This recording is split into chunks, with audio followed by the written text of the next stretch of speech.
Hello, ladies and gentlemen. It's Steven. It's MTarget. And we're here for a more structured version of our usual content. You've probably seen, well, not I say probably. At some point, you may have seen our content in terms of the TI-8 Battle Pass Compendium. We also did it last year for TI-7. But we're doing a more structured podcast type edition of our show, which we are entitling the Best Dota 2 Podcast, because I have a feeling it's going to be. Get some FaceTime in. Get some FaceTime in? All right. Yeah. So, yeah, I'm MTarget. A little bit of work in Dota, but primarily other esports titles. So, yeah. Man, it's been a while since I introduced you as caster, streamer, etc. It's been a while since I've been a caster, streamer, etc. I've been doing other stuff, and I'm working on. I've got a lot of projects outside esports going on right now. So, yeah, and I'm Steven. I am an esports writer of some measure of success, like a little bit of success. I have written for Bleacher Report. That's my go-to gig, but also I have my work in non-esports has appeared in Washington Post and on CNN.com. So I get around. But we're here. Yeah, not really. Like I'm an anonymous cog on those outlets, so not really that big of a deal. But anyway, so we're here to talk about this past few days, really, in Dota 2. And it's been a pretty active few days. We had Will Parton write an article for Kotaku basically saying that the International is bad for Dota. And we're going to give our takes on the article and whether we disagree on any part of it, because there's a lot to talk about there.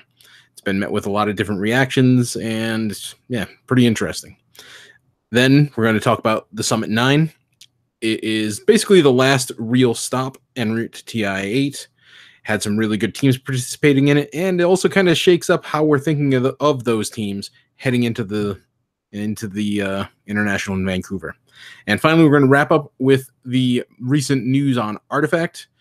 If you don't follow him on Twitter, Vacuum Ready is how I pronounce it.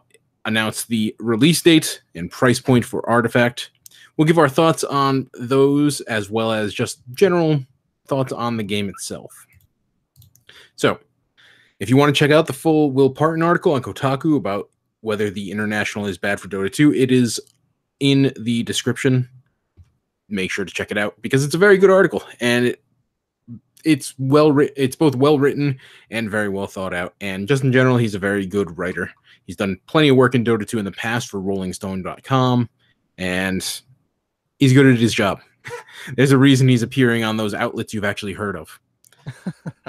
Yeah. So, is the International bad for Dota 2? And he basically rattles it off for every kind of different type of stakeholder in Dota 2. He talks about for tournament organizers, your ESLs, your PGLs, your Perfect World, etc. That it's bad for them because the monetization options that made Dota 2 particularly lucrative in the past, for those who have been playing for a while, the ability to watch in client through tickets, and for other tournaments, the actual ability to release your own compendium, those have both been removed. Back in my day. Yeah, back in my day. On top of that, it's been a long time at this point. It has been a long time. But on top of that, your event, if you do run a Dota 2 event, it's probably going to look pretty rinky-dink next to the International. Yeah, I mean, Dota 2 events have been the highest paid out events for a very long time. And it's like, oh, the major is only a $1 million prize pool. Like, I can easily think of several team-based esports, not even just like, oh yeah, like FGC, who would semi-literally kill for $1 million prize pool events. Oh yeah, I mean, let alone multiple in a year. For a long time in Counter-Strike, a major was $500,000 total prize pool. There was a time where it was $250,000, and then they've got it bumped up to $500,000, which is hilarious because I remember Counter-Strike was getting love and attention on the tournament side of things, stickers and things like that, supporting the orgs, but then their tournaments were rinky-dink compared to Dota, and there was this big bitching back and forth. And I remember Guys like Sir Scoots and other guys who I really dislike, complaining about how there wasn't a TI for Counter-Strike. And everybody was arguing we don't want or need that for this exact reason. And the other reason that it's bad for tournament organizers is because, as we mentioned just now, the prize pools for a Dota 2 tournament are so big. You know, if you are running if you're an ESL running a major in Katowice, that's a $500,000 prize pool for you. Valve bumps it up to $1 million. That's still $500,000. That tightens your margins, and that makes it so, you know, that you got to trim the fat somewhere. You got to you got to find the money to then funnel into the players, and that's not easy. For the teams, your major organizations like a Team Liquid, like for other hypothetical organizations that don't have Dota 2 teams would be like SK Gaming, TSM, etc., etc. It's bad for them because a lot of the team's income from having a Dota 2 team would be from streaming. And when the international kind of cuts teams out of the equation by working directly with the players, you can't really force them to stream for you. And when you can't force them to stream, there's just no real point to having a Dota 2 team for a lot of organizations, unless you buy an already winning team and then just roll from there. But that's just not a great prospect for a lot of organizations. And that then trickles down to the players, because in Dota, it's a very, very rich get richer kind of situation. If you are on a winning team and you manage to have a Cloud9 sponsor you, that's great. If you're not, then you are forced to live by your winnings, which, depending on your situation in life and where you live, might not be so easy. And especially if you're not winning everything. Yeah, the example he goes into is the disgraced ex-pro Freddy Smash Cena, who is a Peruvian player. I agree with the description of disgraced. As much as, like, yeah, we still see him on Twitch, the dude has to meme pretty hard to maintain viewership, because he relies on that, even though he loves the game. He was banned a few years back for match fixing while on one of his South American teams. They list Infamous as the team he was on. It's not actually listed on his Wikipedia page, but he played on the Elite Wolves. He played on Not Today. He's played for teams you recognize. He is he's a player who could still be competing today, if not for being banned. And ultimately, according to him, the reason he did throw games intentionally was because that was how he was able to make money in Dota 2, because he was getting $90 a month in salary from his South American team. And yeah, if you're being forced to live directly off your winnings, that's not easy. Nope, especially if it takes at all, any sort of time to get paid out. And again, I'm not, trying to bash tournament organizers here, anybody for, having a hard time getting payouts promptly. Yeah. That's another video for another day. But it's still, it's difficult. And as brief tangent here, as was commented or has really exploded online, and this is you were probably going to get to this in a second, was that tier 2 problem. But this, I think, does a decent tie-in, because South America has the same issue that the tier 2 scene has, which in like Europe and the United States, which is basically good luck getting sponsored, good luck getting any attention, and even to a degree, good luck getting viewers. And all of that stuff, again, makes it harder to do anything with it, get tournaments, etc., which then just puts more weight on TI to be your big break. Yeah, and on top of that, Parton in his article lists off a few very, very interesting statistics to back up his point. The average lifetime earnings of a pro Dota 2 player, he says, are $288,196. That's a lot of money, but the median lifetime earnings of a Dota 2 player, in this case, the median would be Jules, formerly of Mineski and Happy Feet. The median earnings for him lifetime is $39,041, which is a pretty significant drop off. On top of that, the top 20% of all the Dota 2 prize winnings in the game's history have gone to just 10 players. The top 10 players, which are Kuroki, Miracle, Mind Control, Matumba Man, Universe, Sumail, PPD, GH, Fear, and Ice Ice. For the record, PPD made more than Sumail. He did. Actually, that might not be the case anymore because they are so close, and Sumail just won Summit. Oh, yeah. But anyway, so those 10 players account for 20% of all the Dota 2 money ever handed out, ever. And as you may have noticed by hearing those teams, Kuroki, Miracle, Mind Control, Matumba Man is pretty much your team, NGH in number 8. That's your Team Liquid from last year.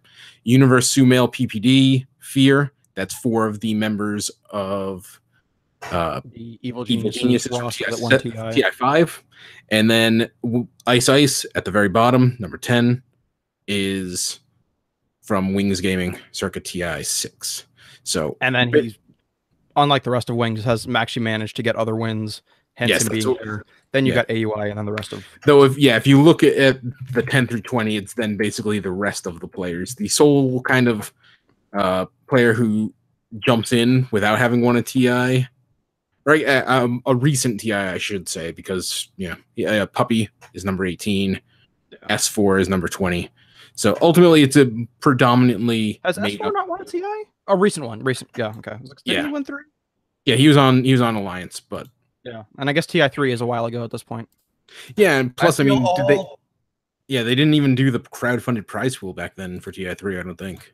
I thought they did. I thought they started crowdfunding for TI3. Either way, I'm checking. A decent chunk of that change came from post TI. Like the Wings Gaming players making up your 10 through 20 kind of speaks to how important winning TI is. And ultimately, as we discussed, when you are forced to really just look to TI, that makes it so everything about the Dota 2 Pro cycle is about winning TI. And you don't have to worry about your team because you're in it to win TI. And that does force out teams like TSM, like SK Gaming, who could potentially have a Dota 2 team. That kind of pushes them out of the market because the Dota 2 team doesn't offer them anything. And when that goes, the salary goes. And when the salaries go, that makes it so there's a very low baseline amount of money outside of the cream of the Dota 2 crop. Yeah. So really quickly, TI3 was the first crowdfund supported one. They sold the ticket and you could buy a little bit. So the total prize pool was 2.87 million. 79% of the prize pool was contributed. TI4 and 5 were the compendiums with the books. 6, 7, and 8 have been the Shield / Aegis's compendiums. So, and I think that the Aegis compendium or Battle Pass is going to be the standard for going forward. Yeah. So I'm going to ask you, now that we've rattled off the why, do you agree that TI is bad for Dota 2? I agree that TI in its current form is bad for Dota 2 because something to note here is not just, oh, look at, TI winners and everything. It's how far dropping off or getting far in TI really changes things. For example, Kipsbull, great analyst, coach. She's not a player. Has done well at 2 TIs as a coach. And she commented that if you take Dota 2 players' earnings, she is in the top 250. That's not towards good. The bottom. But she's in the top 300 because of 2 TI wins, and that's it. Or not wins, but placements as a coach. And I'm not saying she doesn't deserve money or anything else like that, but the fact that 2 good, and I think that was her point, was that just these 2 placements put everybody on that roster way up there. She was on Fnatic and TNC, and most recently Vega Squadron is where she got that money from. Yeah. So, and those teams didn't even necessarily do amazingly, but again, look at how many Dota 2 pros that leaps her up in front of all of the Chinese. South. I mean, we think, oh, name 200 or 300 Dota pros. You'd be surprised how many there actually have been over the years, with pretty storied careers. But also, you would think that making it to TI would be an automatic windfall. Just like, holy shit, we made it to TI. We're making some money. Yeah. You go to TI, especially if your org doesn't pay for stuff. There was a huge issue with that was it last TI or 2 TIs ago? I want to say it was 2 TIs ago, where there was the play-in, and yes, that was if you played TI and didn't make it in, like Valve covered basically nothing, and so there were players that actually lost money going to TI because of that. And then on top of that, obviously, you know, let me pull up winnings for like at TI7. TI7 prize. The prize pool distribution. 44% went to the first place team. 16% to second, 10.5 to third, 7 to fourth, 4.5 to fifth, sixth, 2.5 to seventh, eighth, 1.5 to ninth through 12th, 0.5 for 13th through 16th, and then 0.25 to 17th, 18th. So if you are on that TI7 Fnatic, for example, which is kind, even then that was kind of a unique circumstance because it was made up of a lot of veterans of the scene. Of course, it had two of the ex-MVP Phoenix players who have had previous TI success, Ajit, Ohio, DJ, veterans of the scene. But they made $61,000 for that event, divvied up 5 ways. Then you imagine that Fnatic the organization would skim some off the top. You're looking at under $10,000 for your time. And when at TI. And what's even worse, I was looking at something else here, pulled up the international prize pool things. On top of that, if you compete in the All-Star game, you're taking home a chunk of $100,000 if you win. Yes. Like, what's like? I mean, okay, even if it's 100. Yeah. That's a rich gets richer. That's a great example of the rich getting richer. And I don't have a problem with the All-Star game having money behind it, whatever, blah blah blah, fine.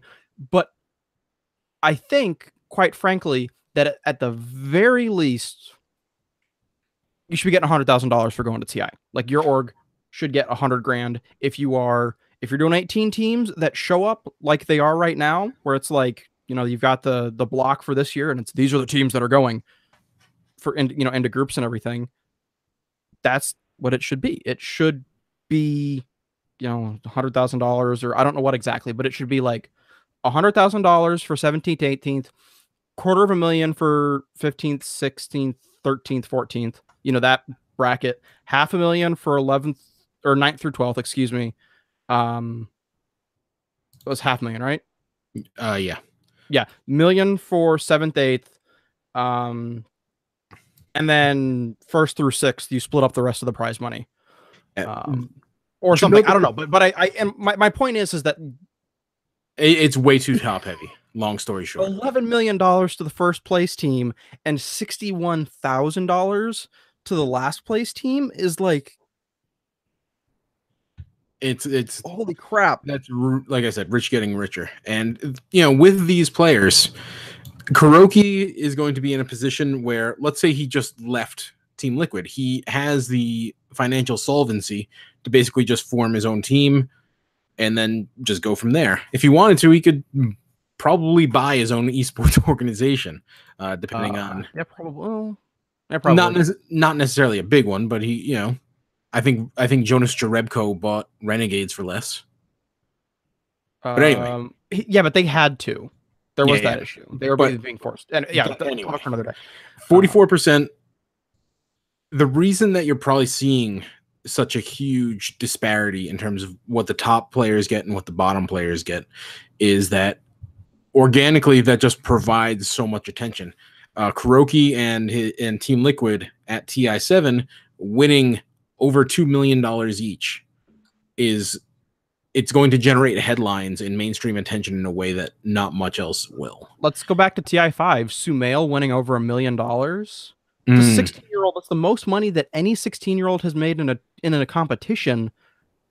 I think still to this point. And I know it was at the time. I'm not sure if something's happened since then, but yeah, I mean, Yeah, it's a some money.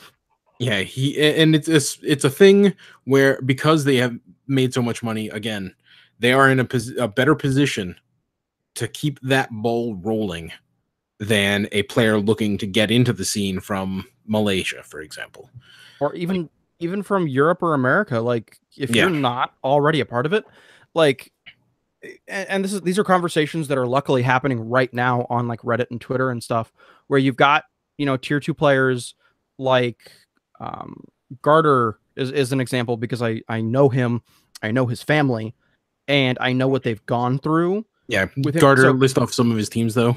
For those who don't know, Garter with a T, not Garter with a D. Yeah, Garter with a D, he's made plenty of money. He's fine.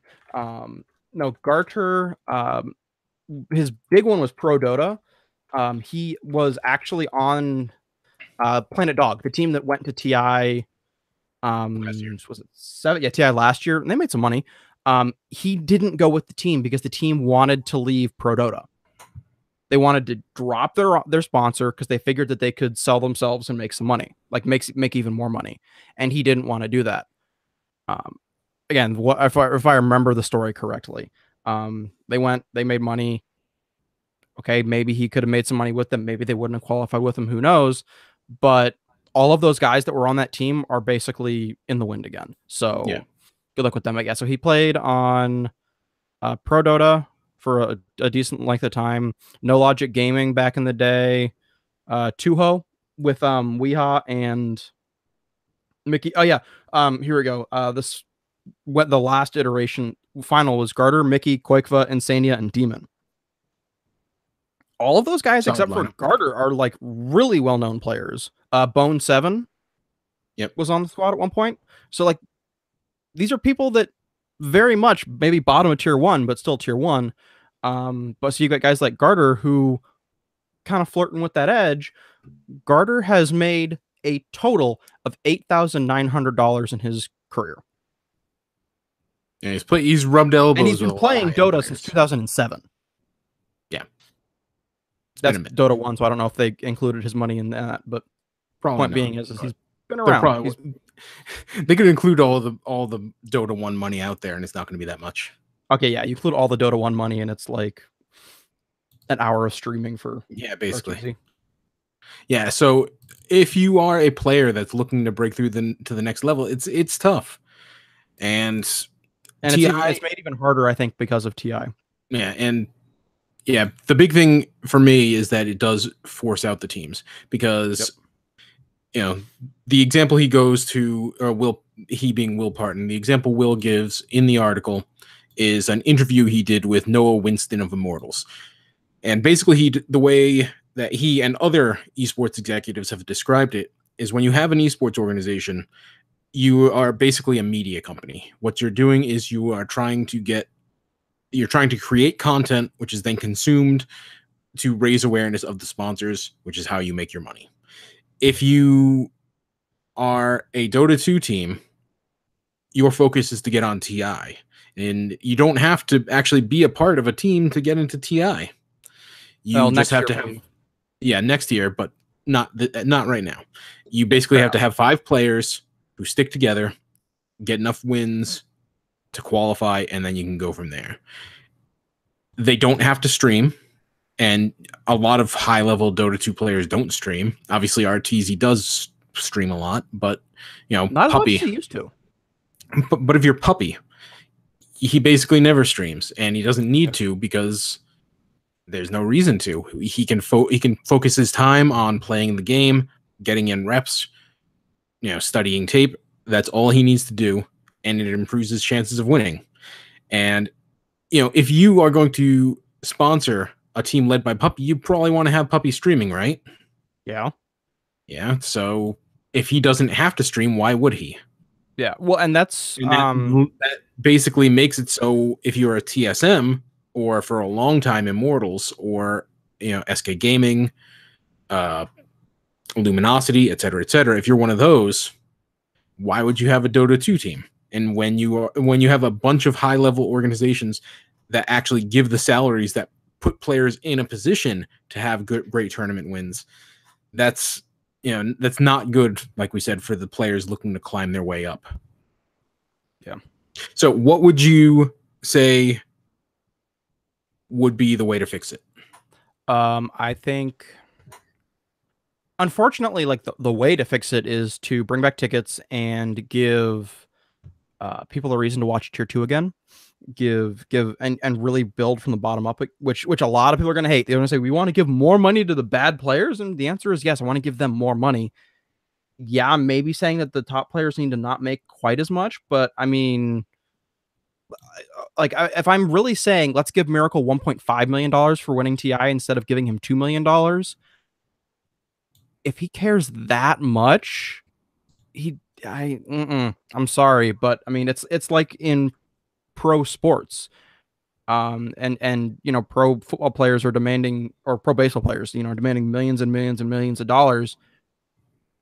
As soon as it becomes a question of, do you want to keep actually playing versus, oh, you get to pick where you want to play, those salaries come down real quick because players realize that they are not as in control as they think they are. Well, the big thing, that's an when you hit a salary cap, because for example, like Tom Brady, there's the example that I was thinking of as well, is like Tom Brady doesn't pay or does not make the money he could on another football team because he recognizes that to keep the players that he wants on his team, because of the salary cap, he has to make less money. Yeah, and it's worth noting though that when it comes to the traditional team sports versus Dota 2, or individual sports and a lot of other stuff, it's very like the fact that there is a players organization, a union in the case of the NFL, the NFLPA, the fact that they exist changes the algebra for literally everything in terms of how the game is played, how the season progresses, how it's structured, where the money goes, et cetera, et cetera. Like there's so that just is such a major, and there's nobody speaking for the players of Dota. Like literally, if Valve wanted to, they could at TI this year make the players play on MacBook Airs. Hey guys, we got sponsored by Apple. You guys got to play on these MacBook Airs. And yeah, good luck playing at 60 FPS ish on a trackpad. Like they could literally do that. Yeah, not that stupid. I mean, not that they would. Yeah, I was about to say Valve tends. I mean, honestly. Oh no, like I said, like I intentionally picked something ridiculous. Yeah. Okay. But my point was that Valve can do whatever the hell they want. Yeah, and that's not good. And will. And ultimately, I think that we do have a little bit of room for positivity going forward because of the new structure to the Dota Pro Circuit season. That you can look at the changes to the Dota Pro Circuit in a few different ways, but the big thing for me is that it does give actual teams a more defined place in the Dota 2 infrastructure. It does encourage like players to stick together in a way that they wouldn't necessarily otherwise, and when that happens, that does when you have a governing body kind of bring players together, being a team, that will help you in the upcoming Dota Pro Circuit season. We did a previous episode on that. You can like, comment, and subscribe to check it out. But yeah, so things are moving in a direction where there's going to be just more infrastructure and more of a quote unquote traditional esports framework to what's there, and that's good. And yeah, we'll see how that goes. There's gonna be a lot of, unfortunately, there's a lot of wait and see, but there is a lot of wait really needed to be written, and there's a lot that it brings up a lot that needed to be said. Yeah. But hey, moving forward, I think we've got hope. I've got hope. I've got hope too. And I'm usually pretty doom and gloom. Yeah, I mean, because we were talking yesterday about, hey, we need to make the show, and I mentioned like, oh, nobody's going to talk about this. It might flash on Reddit and then it's going to be over again. Nobody's going to care. But my Twitter's been really full of it lately, so yeah, we'll see how that goes. Like I said, wait and see. But I like the direction that things are trending in. I think it's good for Dota's longevity, and that's ultimately the most important thing. So we're going to go to round number 2, which is our discussion of the Summit 9. And like I said, it's the last stop on the way to TI8.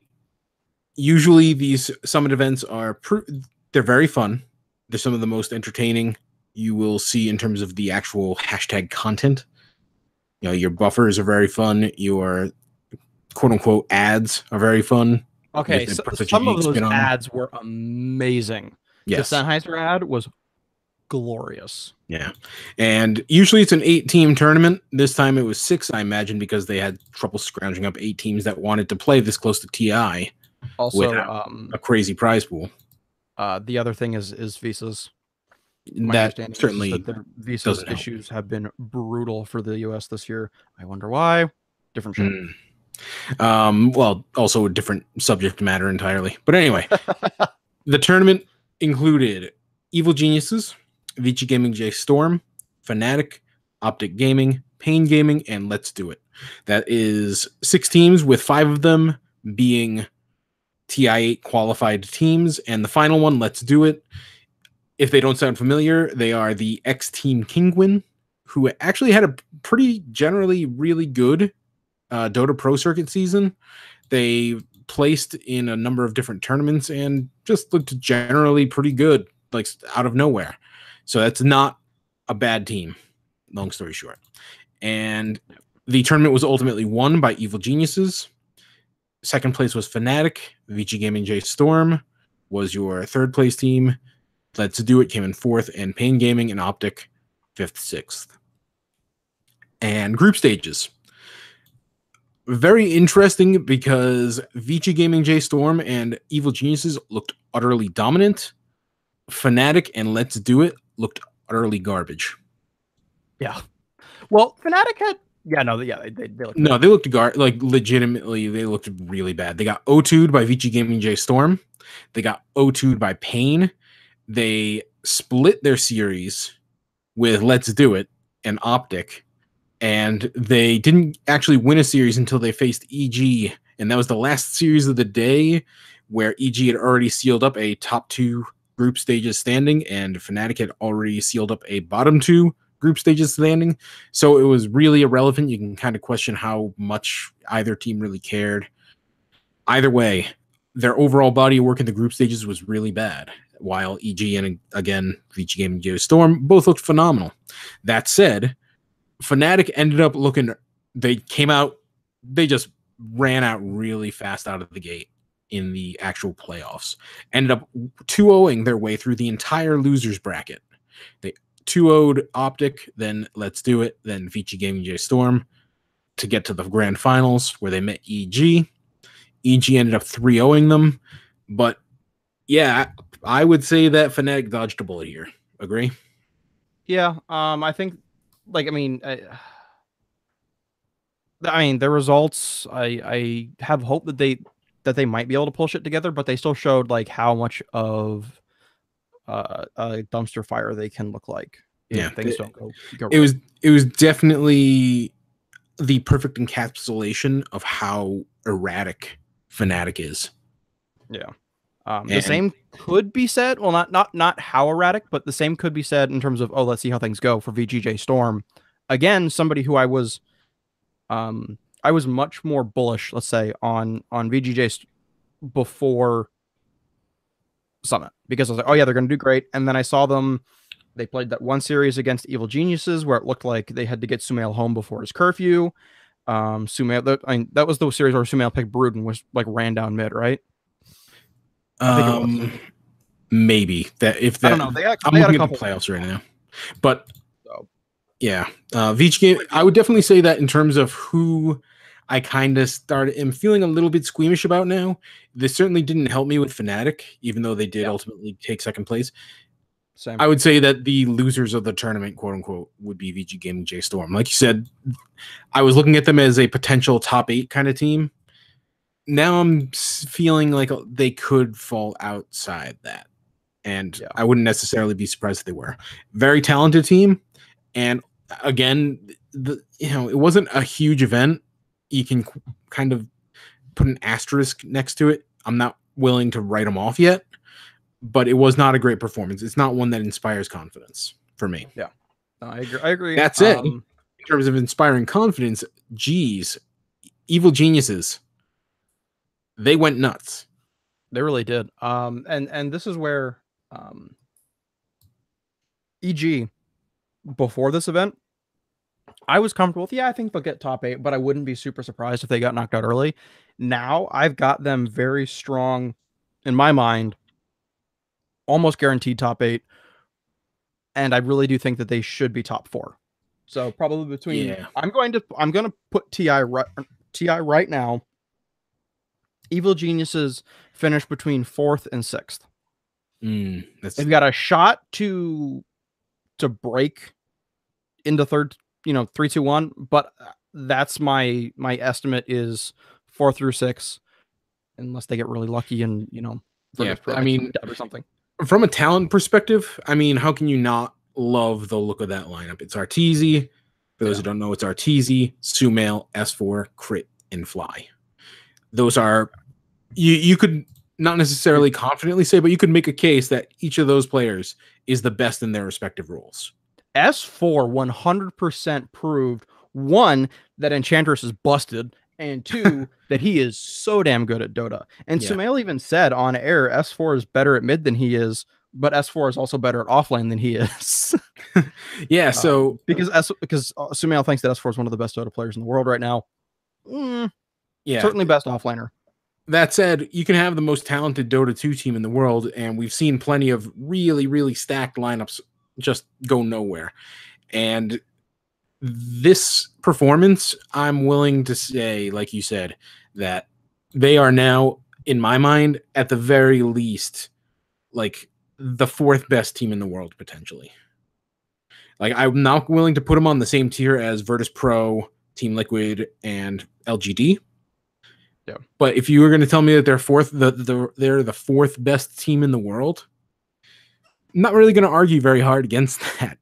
That is an extremely good team, and they looked extremely good in action at the summit. And that's really impressive because, to remind everybody, they didn't come together until like a couple weeks before the actual TI8 qualifiers started.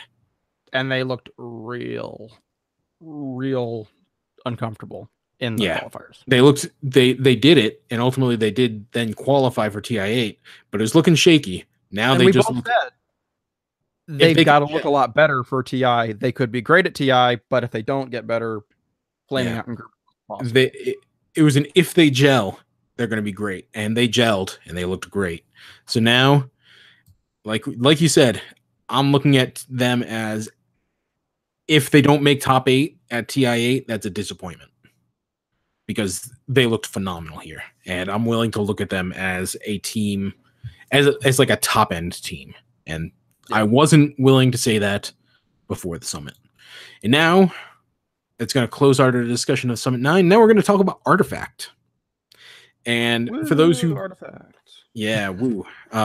for those who don't know what Artifact is or don't remember, last year at TI7, Valve, during the broadcast, just floated out a thing where they said, hey, Artifact, a Dota 2 card game coming 2018. And that was it. And there was no real information about the game past its existence. And we haven't really heard much since. They did a press event in March with some of the local media, mostly like PC Gaming Mag, those kinds of places. But it's been pretty damn silent since then. And out of nowhere, they have an impressive NDA, is my understanding. Some guy leaked, I forget who it was, Caster, actually. I forget who, though. He leaked stuff about it, and I have not seen like anything about him since then. He's probably dead. He's probably he might be. So anyway, it's been under tight wraps since then, and that, for me, that kind of made me question whether or not the game was actually going to come out anytime soon, or potentially even come out at all. But earlier today, again, Vercoom Ready announced the official release date for Artifact, which is November 28th, 2018. It'll be launching presumably on Steam, on PC, Mac, and Linux. No word yet on a mobile port. There is word. It will be 2019, hopefully early. Okay. There was a little like asterisk thing on one of the images that he posted. I will be buying it. Yes, and it will. And of note, it is something you have to buy because it will cost $20.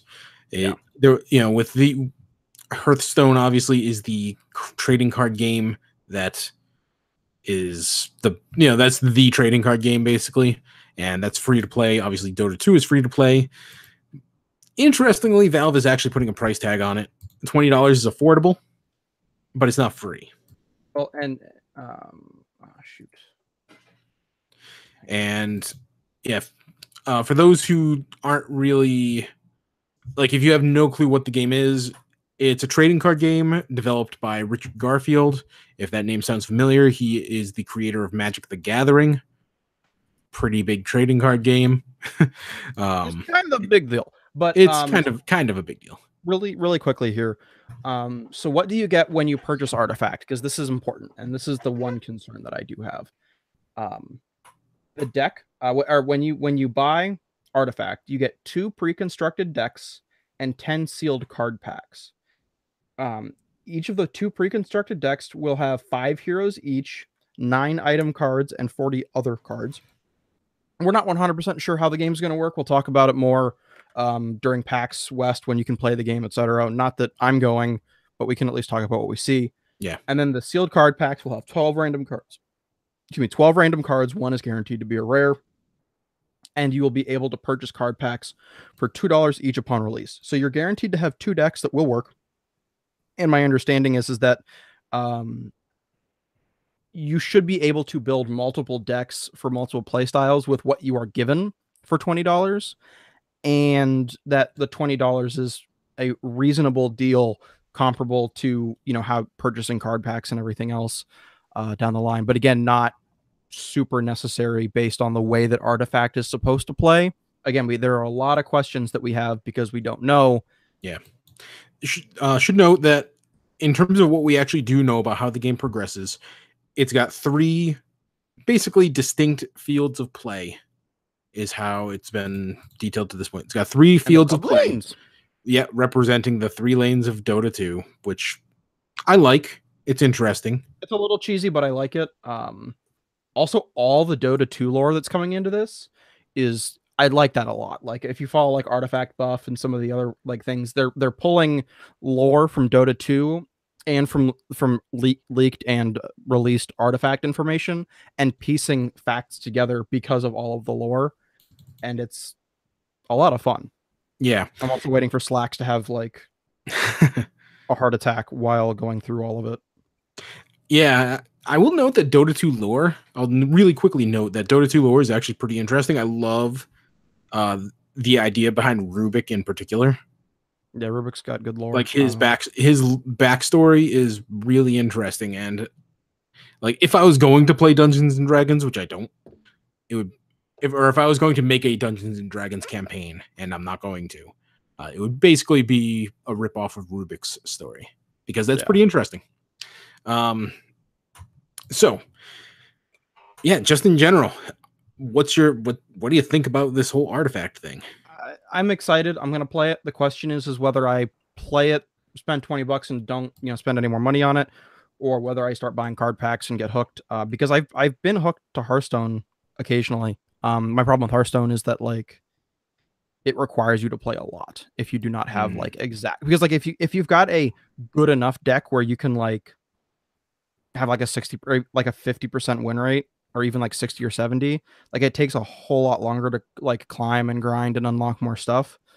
But if you're somebody that's, got a perfect deck, and you can be like similar skill levels here, it becomes easier. And obviously I'm also not amazing at Hearthstone, so I can't take a suboptimal deck, play it perfectly, and hit legend in 2 days anyways. Yeah, I actually have not really played almost any Hearthstone. But I have played way too much of the Pokemon trading card game online. I've played a lot of not a lot, but I played a decent amount of Magic, and my understanding is that this should be a lot like that too. Well, created by the creator. Due to the that and the complexities. Yeah, it's very interesting, and we can all kind of read into why Valve is doing it. Because it's basically a trading card game is perfect. It's a perfect fit for the Steam marketplace. The thing I find most interesting is that how late to the party they are on this. They being Valve. When Hearthstone really blew up. Remember how there's like a not Lord of the Rings, Elder Scrolls trading card game? There still is, and it's actually not awful. Yeah, not great, but it's not awful. The last group that I cast with before I took time off for work, because bills, actually stopped doing Overwatch and went entirely to Elder Scrolls Legends. And there's Magic the Gathering Online, which is the new one. Magic the Gathering Arena is actually supposedly okay. Yeah, that's the thing is like there was this big gold rush, a lot of them fail. But we're starting to see some more come out that like could be the actual like wave 2 of them. Yeah, for me it's just really curious because it would kind of be like if Valve made like a Dota 2 themed battle royale game and then dropped it in 2022. 2020. I think but no, I agree. It's the same thing where you get something that's yeah, they're late to the party. Vein. Now, if it feels really good and really polished, like it feels like a good quality game that they took their time to make, that's fine. Like I am 100% down for like, yes, good quality game took time to make. But if it feels at all half-assed, not good. Sorry, Valve. And I'm very curious as to where the game is in the development cycle because, like I said, I was curious as to whether or not the game was going to come out anytime soon because of how silent they've been. But yeah, with the complete silence and now specific release date, I'm just kind of confused about what's going to happen. And Valve gets the benefit of the doubt because they haven't really released anything in a state where I would question that they would put out. CS:GO was questionable when it was released, but part of that was because people hadn't played a whole lot of Source, and so Valve had to kind of rebuild from the ground up because of how much people refused to leave 1.6 behind. Not going to get into that discussion right now about whether or not Source was bad or good, but CS:GO had some issues. So yeah, but even then, I'm willing to give them the benefit of the doubt. They're not like Nintendo level, where you can fairly safely assume that whatever they put out is going to be good, like well above average. Nintendo's got like a 90% confidence rating that it will at least be a fun one playthrough if it's in your game style. For example, I know that some of the games that they make are not for me, so I just don't. Yeah, if Nintendo gets a 90, I give Valve like a 75. Which that's fair. Yeah. Well above average. And you've got like EA down in like the 25% category. EA doesn't really make that many games anymore. Exactly. That's why I'm giving them anything. I mean, because they if it's published under EA, like I'm a little worried. But like Battlefield's been decent enough that like I'll give them some benefit of the doubt. Basically, just Battlefield and their sports games. That's about it now. Battlefield, the sports games, Battlefront. It's true because they did lose their Disney contract again, but we're getting off topic here. But yes, Artifact. I'm excited. If you're out there and you have a beta key, come on, please hook a brother up. Yeah, I will play that. And when the time comes, I will buy it. Same. I'm excited for it. I'm very interested. Again, I think that Valve, regardless of whether or not it really like booms, I think that Valve is going to make beaucoup bucks off of it. Like I said, a trading card game is so perfectly suited for the actual Steam marketplace setup that they're going to make exorbitant amounts of money regardless. And on top of that, you can have couriers in Artifact. We've seen that already. So you can have a custom courier. Like imagine if you could port your Dota 2 courier, you've got that unusual whatever, and have that thing, trusty mountain yak. Yeah, that thing. Imagine having that thing as like a little miniaturized mountain yak running around your game board. That'd be pretty fun. Exactly. I don't think they're not going to do that because, why wouldn't I want to just buy two instead? Well, why wouldn't you want to buy one that's from? I'm just saying, like I think syncing would be cool, but also just having couriers like sort of semi-analogous would be still a good way to make money. Yeah. So, anything else we want to discuss before we wrap up? Not to keep us here, less than an hour, because I could easily talk for an hour about just random Dota things. But okay, we'll close it up now. Make sure to like, comment, and subscribe, and click the bell icon. Reach out to us on Twitter. You can follow us on Twitter. Links in the description, and also make sure to check out that article on Kotaku. It's really good. And you can give us your thoughts either on Twitter or in the comments. And if you have any other things to discuss of any sort, just leave them in the comments, and we might do a mailbag section if we get enough engagement. On top of that, make sure to keep an eye out for our future fantasy and prediction stuff. We're nearing the point where we're actually going to give a final 100% locked-in edition of our compendium predictions. And once we finally get the actual schedule for the group stages for TI8, I'm going to do, possibly with MTarget, depending on his availability, going to do a special who you should play tomorrow in fantasy edition of our show. So have a great week, have a great weekend, and yeah, enjoy.